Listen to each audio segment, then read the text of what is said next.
novo, beleza? Tranquilo?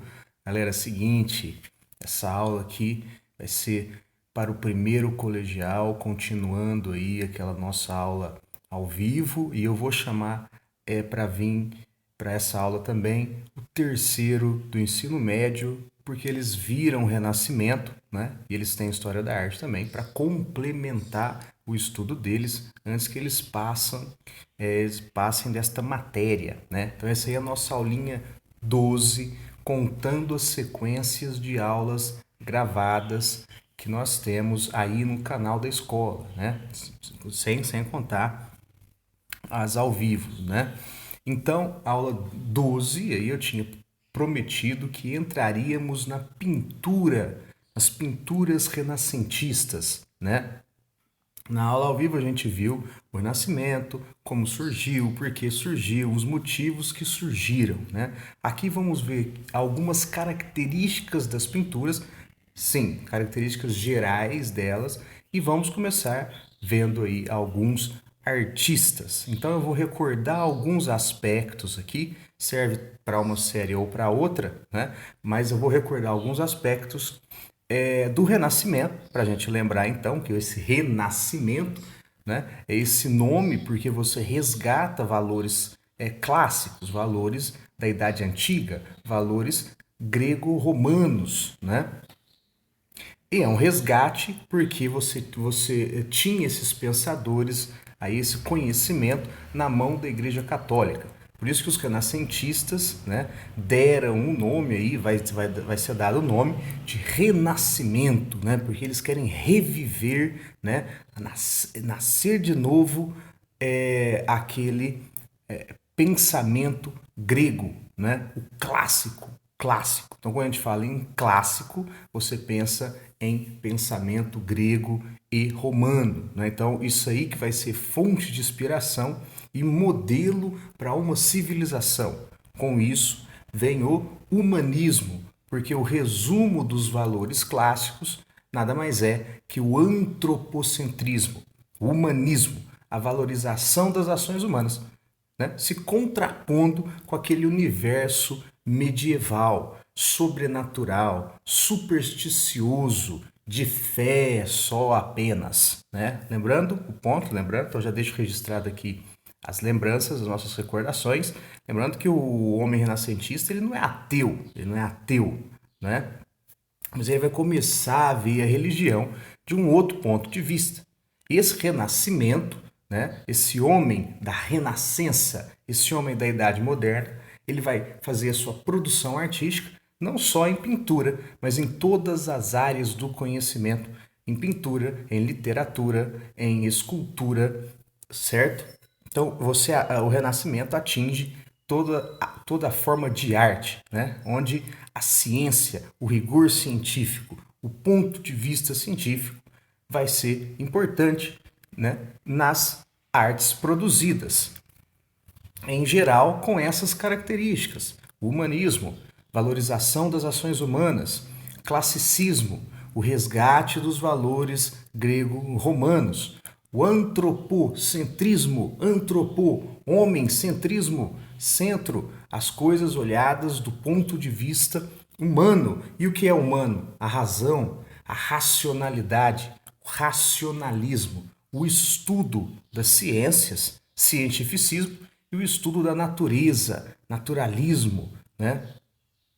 Então você vai usar da tua razão para estudar o mundo e pensar o mundo, e isso vai refletir nas artes, é o universalismo, é você olhar para o que tem em sua volta e entendê-lo, não é? E o que vai gerar aí? Então, o hedonismo, valorização dos prazeres, é do ser humano, né? Isso aí você vai ver mais em literatura, por exemplo.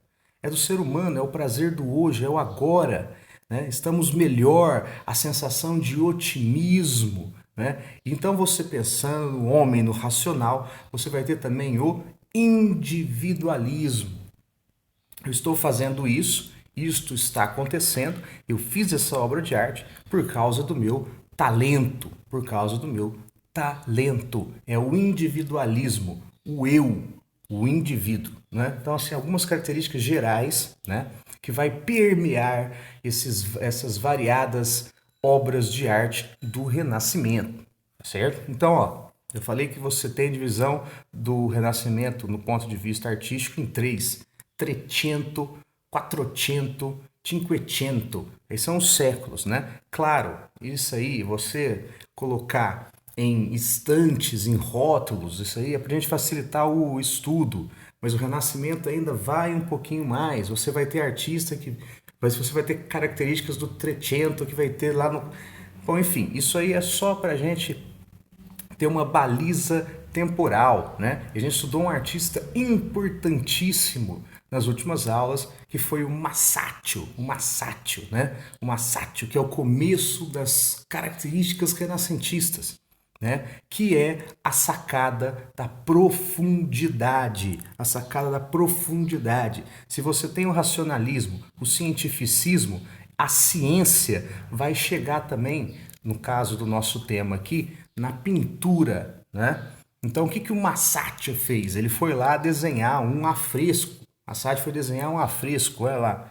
Ele desenhou a Trindade, o Pai, o Filho e o Espírito Santo, certo? O que ele fez? Ele deu a sensação de profundidade. Ele deu a sensação que a parede ela continua, que no fundo ali de Cristo, né, você tem mais coisa. Ele deu a perspectiva, né? Veja pelas colunas o tamanho dos capitéis, ele deu a perspectiva, os quadrados, né? O ponto de fuga. Se você pegar aqui, ó, os caras, ó, vai ter um ponto de fuga ali dos riscos da parede, vai tudo no Cristo, né? É essa sensação, essa perspectiva que traz a profundidade. Parece óbvio, né? Mas se a gente lembrar das pinturas medievais, elas eram bidimensionais. Aí ao desenho lá, para a gente lembrar o esboço, né? Se o carinha, o observador, chegasse na pintura, parece que a pintura tinha vários planos, né? Ali, no caso da obra, aqui ela cortou, mas você tinha lá um corpo, né? Que a gente vai, o destino de todos é a morte, né? E ali você tem os observadores de Cristo, você tem Cristo e Deus lá em cima, né? Essa sensação que eu até escrevi lá, que Masaccio fura a parede, é aí, está lançado as bases para o Renascimento. Então esse rigor científico, essa observação do mundo do ponto de vista da ciência, vai para as artes, né? E o que é isso aí? É a perspectiva, né? Esse estudo do mundo é o uso da matemática e da geometria. Sim, o cara vai estudar matemática, vai estudar geometria para fazer um desenho. É o claro e o escuro. Ele vai fazer as figuras ora iluminadas, ora nas sombras, né? Esse claro e escuro, né, dá a sensação de volume. Então, olha só, perspectiva, o ponto de fuga, a simetria, tudo. O claro e escuro que dá o volume e a perspectiva mais o claro e escuro que dá o volume dá a sensação de realidade. As pinturas agora, o homem vai pintar da tela para dentro, da tela para dentro. Você vai parecer que a tela continua, né? Então, esse aí é a tríade sagrada do Renascimento. Perspectiva, claro e escuro, e o realismo, né? A realidade das coisas. É pintar igual, né? Ou tão perfeito assim, certo? Então, sobre a pintura recai essas características. Já falei, vai parecer repetitivo, mas é para você entender bem. Hoje é meio óbvio, né? Mas imagina numa época onde você fazia as coisas para Deus, ou você não poderia fazer aquilo porque seria pecado, né? Então, quais são as características gerais da pintura? Perspectiva, né? Um certo equilíbrio, você vai ter os planos, a composição bem equilibrada, a profundidade e o realismo. O realismo no sentido aqui, não do jeito que a sociedade é. Realismo é das coisas parecerem iguais à vida real, né? Aqui você vai ter introdução, é aqui que vai surgir a pintura a óleo. Então você vai ter quadros, lembra que eu falei na aula passada? Que os quadros vão se descolar das igrejas, da arquitetura, né? Que você tinha arte junto ali com a construção das igrejas. Agora elas vão se tornar independentes. Tem a pintura a óleo. Antes era a têmpera, né? A têmpera estava em madeira, retábulos e tal. Agora a pintura a óleo. E o estilo pessoal, o termo artista que a gente entende, nasce aqui. Você vai ter agora estilos pessoais. Lembra do individualismo? Lembra lá do individualismo, né? Então, por isso que agora você vai começar a estudar artistas e vão dar um nome aos bois. Antes você via lá, esse capitel, que lindo, esse relevo, né? Olha esse afresco aqui, de afresco era raramente você tinha o nome. Olha essa iluminura, você não sabia quem fez. Não era necessário você dar o nome. Você era um operário, entre aspas, pelo amor de Deus, de Deus. Você era um trabalhador de Deus. Você fazia aquilo para Deus. Então você vai ter o estilo pessoal. Por isso que eu coloquei aí, ó, características gerais. Porque você vê sempre perspectiva e a profundidade. Mas agora você vai ver os caras desenhando o humano um pouco diferente. Assim, o meu humano, eu vou tentar. O meu humano vai ser diferente do humano do outro fulano, porque ele tem um estilo dele pessoal, né? E num segundo momento, que aí vai ser a próxima aula, você vai ter a introdução de temas mitológicos, né? Aí, temas gregos, os caras vão desenhar mitologia grega e mitologia romana em um segundo momento, né? Por quê? Por que eu falei no segundo momento? Porque o que eu quero apresentar aqui para vocês, esses primeiros artistas do Renascimento, da época aí do Quattrocento, ou seja, século XV, Trecento, século XIV, Quattrocento, século XV, Cinquecento, século XVI, né? Então eu quero apresentar esses carinhas, esses primeiros. Já viu uns lá, né? Que era meio que medievalista e meio que renascentista, né? Viu? Giotto, né? O Masaccio, né? O Masaccio é quase considerado renascentista mesmo de fato, né? Mas antes eu gosto de pense então nesses dois mundos. Aqui, como esse tempo já passou, a gente pode olhar a história de hoje para trás. Então pense esses dois mundos. Esse mundo medieval, esse mundo sobrenatural, esse mundo voltado para Deus e agora esse mundo do renascimento, da perspectiva, do volume. Então, aqui nas aulas presenciais, eu fico lá 20 minutos só comparando obra. Né? Aqui eu selecionei algumas e você pensa aí. Essa pintura foi feita, sem falar artista e tudo, só de olhar. Essa pintura foi feita na Idade Média ou na Idade Moderna? Vamos ver, quer ver? Olha, por exemplo, aqui. Olha aí, o que é isso? Você vê essa figura. Pensa aí. Foi feita em qual? Figuras bidimensionais. Figuras divinas em carne e osso. Diluição do espaço, né? Sem perspectiva, volume, sem construção. Então isso aí seria o quê? Iluminuras medievais. Olha aí, essas duas figuras seriam pinturas medievais ou pinturas modernas? Ora, aí você já vê um pouco da humanização em figuras sagradas. Olha o crucifixo ali, ou o músculo, né? Como é o músculo em Jesus, o sangue em Jesus. Humanização de figuras sagradas. Humanização, humanismo. Olha o outro aí do lado esquerdo, o volume, né? A luz, por mais que ela seja artificial, né? Ela tem as sombras e a luz dando a sensação de volume. Olha o volume aí dessa obra, cara. Né? Olha o volume dessa obra. Então são obras da Idade Moderna. Aqui, por exemplo, o da esquerda seria o quê? Claro, uma iluminura da Idade Média, as mesmas coisas, né? Parece que pegaram Cristo e esmagaram ele, olha lá, né? A figura bidimensional, e olha o outro, olha como a Maria está corpuda, né? Olha o volume do trono, certo? Por mais que a perspectiva ainda está falhando, mas você vê a intensa humanização de uma figura sagrada que é a Maria, a Madonna. Então, do lado esquerdo seria uma figura da Idade Média, e do lado direito seria uma figura da Idade Moderna. né? Dá para ver aí a mudança, né? Que não foi uma mudança radical, foram experimentações, como a gente viu na aula passada. Olha isso aí. Essa pintura será o quê? Medieval? Medieval. Olha o claro e o escuro aí, a sombra e a luz. A sombra e a luz aqui que dá o efeito do volume, né? Certo? Olha a aproximação com a realidade. É quase idealizada esta mulher, certo? Uma obra, então, uma pintura da Idade Moderna, renascentista. Essa aqui é o da internet, viu? Esse slide é da internet. Essa aqui é o que aqui fica a imagem um pouco falhada, mas é o ponto máximo, né? É uma iluminura que deveria ser de livros de cavalaria, né? E olha esta mulher do lado, né, da esquerda, certo? Eu coloquei aí, tá, né, invertido no slide, né? Mas olha o detalhe dos fios de cabelo da mulher. Novamente o claro e o escuro.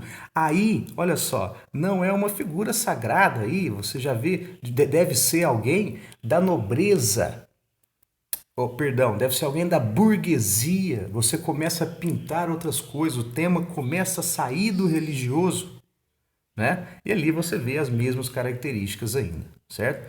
Então, a pintura da Idade Moderna, a arte renascentista e ali a arte medieval. Tranquilo? Então, é legal, é interessante você contrapor esses. Agora vamos ver os artistas. Agora pode ver o artista, um ou outro aí, o nome, né? É o Frangélico. Frangélico.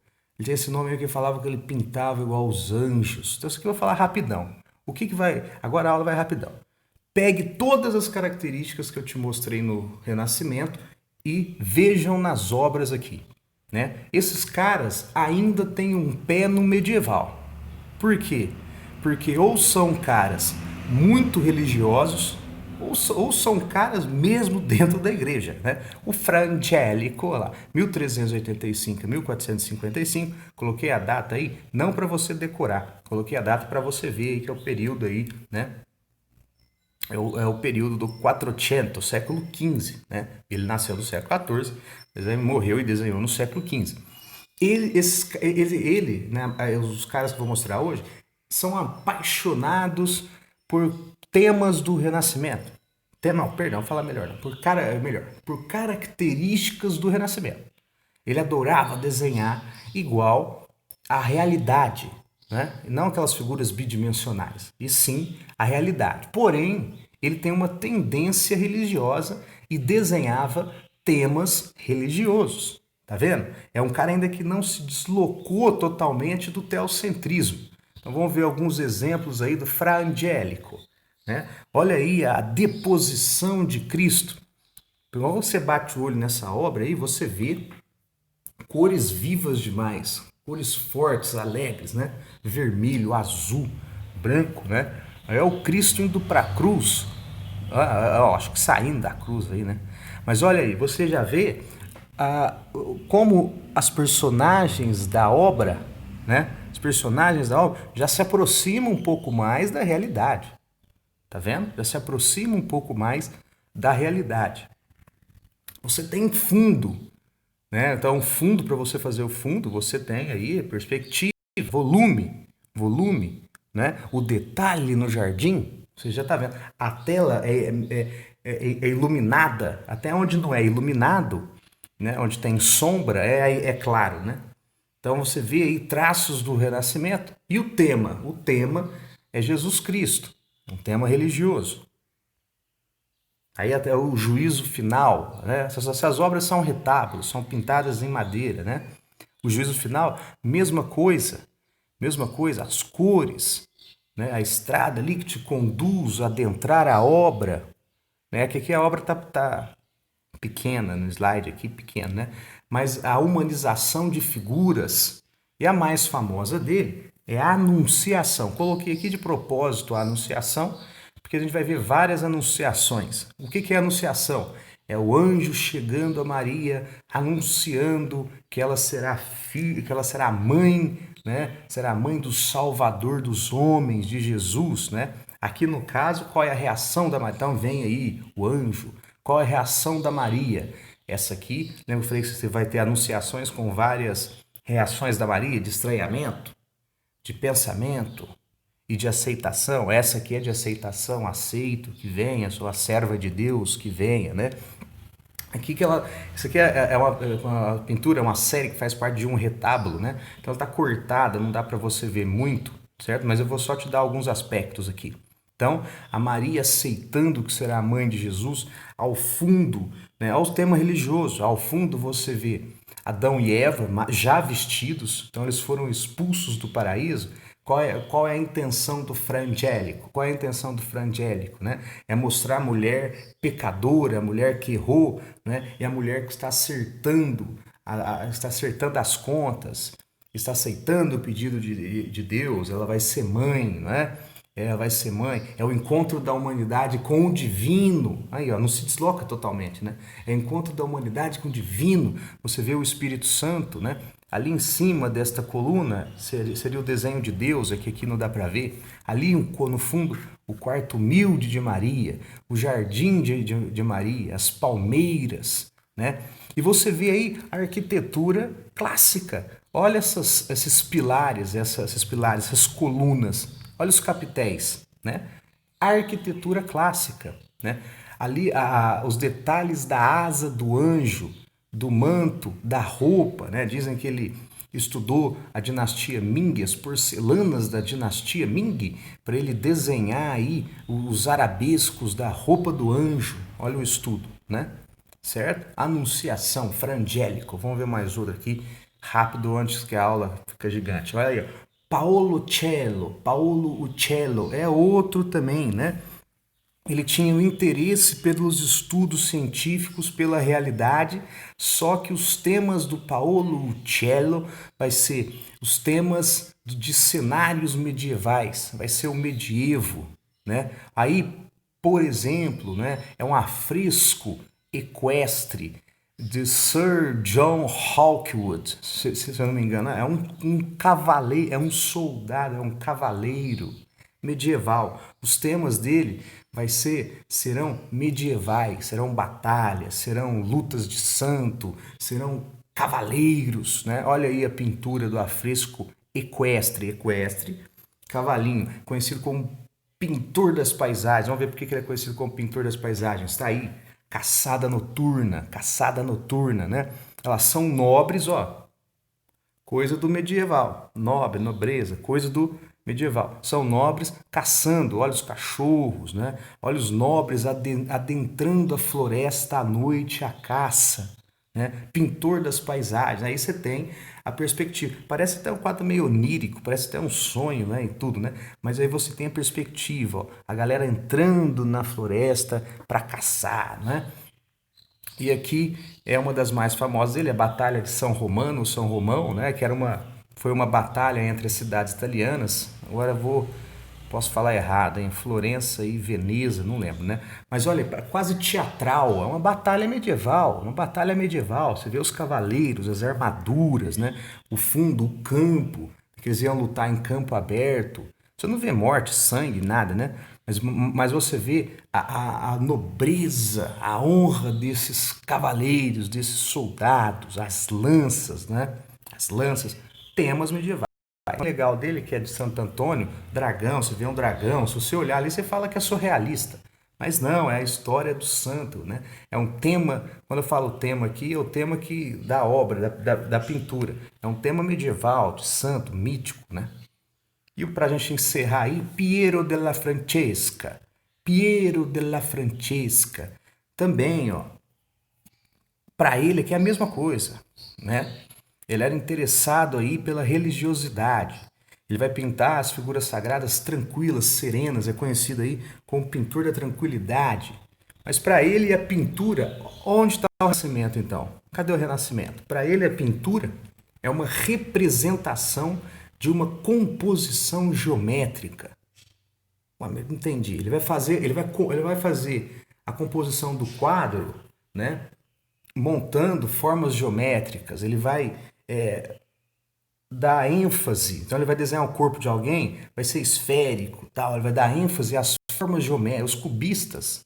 terceiro aí que já estudou o cubismo comigo lá, Braque, né? O Picasso, o cubismo, adorava esse Piero della Francesca. É o primeiro a pensar aí nas formas geométricas. Olha, ciência, né? Olha aí o ponto renascentista. E aqui o começo, começo não, né? Porque os outros, alguns já desenharam também. Mas agora vai virar moda pintura de retratos. Ó, faz um retrato meu, retrato de perfil tal, inspirado em medalhões romanos, né? Ele tem uma pintura famosíssima aqui de retratos da burguesia que eu vou mostrar. Vamos ver só duas aqui rapidão. Olha aí. Né? Essa aí é a ressurreição de Cristo. Olha como Cristo, o corpo de Cristo, humanização, hein, da figura sagrada. Olha o corpo de Cristo. Cristo, então, estava morto, deitado, e olha lá, você dá para ver que ele está ressuscitando, porque ó, a posição do joelho, ele está levantando, e aí você vê 4 soldados dormindo, é a morte, né? É a humanidade. Cristo se ergue. Se você parar para pensar, mas cadê a composição geométrica, né? Cadê a pintura? É uma composição geométrica. Aonde? Aqui, ó. Se você vê o Cristo levantado e os 4 soldados dormindo, né, ao pé de Cristo, formam uma pirâmide. Ó, a composição geométrica aí, a pirâmide, né? A pirâmide. Você vê ao fundo ali árvores mortas e árvores florescendo, árvores com folhas, a morte e a vida, a ressurreição está aí. A ressurreição está em Cristo, né? E para a gente encerrar, o retrato do Jesus, da Sforza, da Batista Sforza, e o nome do marido dela, não vou lembrar. Mas aí, ó, ele pintou separado, 2 em 2, um olhando para frente do outro. É uma pintura separada. Aqui é um bloco que é outro, né? Um bloco que é outro. Então, ó, olhando 2 em 2, né? Você vê a cabeça da esposa, né? Ela é mais esférica, e ali do cara é um cubo, é mais um cubo. Eles são separados, são 2 blocos, mas o que une os dois? O fundo une os dois, né? O fundo une os dois. Esse fundo unindo os dois, e essas 2 figuras na frente, né? Vai dar uma sensação de relevo, de volume, né? Que eles estão saindo aí, que eles estão à frente, como se estivesse aqui num cômodo, e aí uma janela lá para, né, vai dar essa sensação que eles estão saindo, certo? Aí todos tranquilos, sem sentimento nenhum, serenos, né? Deixa eu ver aqui, deixa eu passar aqui lembrando aqui. Ó Cristo, como é que tá? Tranquilo. Ninguém tá agitado, nervoso, não. Sereno. Eles estão serenos, né? Aí a pintura, então os autorretratos, não, perdão, os retratos da burguesia. Se você olha aqui que você tem o renascimento cultural na Itália, sim, porque você tem a burguesia, cidades italianas riquíssimas, que pode investir em arte, né?